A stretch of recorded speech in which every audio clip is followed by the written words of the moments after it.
गांव के एक कोने में एक छोटा सा बच्चा रहता था जिसका नाम रोहन था। वह बहुत गरीब था।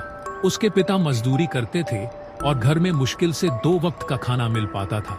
लेकिन रोहन के पास एक सपना था। वह पढ़ाई करके बड़ा आदमी बनना चाहता था। रोहन स्कूल जाता था, लेकिन उसके पास कागज और पेंसिल तक नहीं थे। वह जमीन पर लकड़ी के टुकड़े से लिखने की कोशिश करता था। एक दिन रोहन ने देखा कि उसके क्लासमेट्स के पास चमचमाती नई पेंसिलें और किताबें थीं।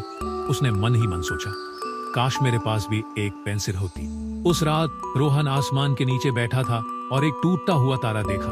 उसने झट से आंखें बंद करके मन्नत मांगी, काश मुझे एक पेंसिल मिल जाए जिससे मैं लिख सकूं। अगले दिन कुछ अजीब हुआ। जब वह स्कूल के रास्ते पर जा रहा था तो एक बूढ़े बाबा ने उसे रोका।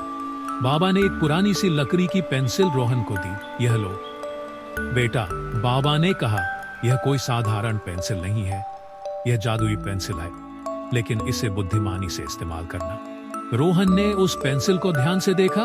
वह साधारण दिख रही थी, लेकिन बाबा की बात ने उसे रोमांचित कर दिया। स्कूल पहुंचते ही उसने पेंसिल से कागज पर एक तस्वीर बनाई, एक रोटी, और तभी चमत्कार हुआ।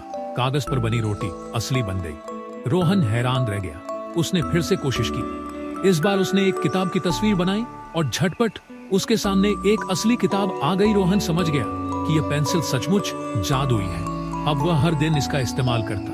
अपनी जरूरत की चीजें जैसे खाना, कपड़े और स्कूल का सामान बनाने लगा। लेकिन वह स्वार्थी नहीं बना। वह अपने दोस्तों और गांव वालों की भी मदद करने लगा। एक दिन गांव में एक बड़ा तूफान आया जिसने कई घरों को गिरा दिया।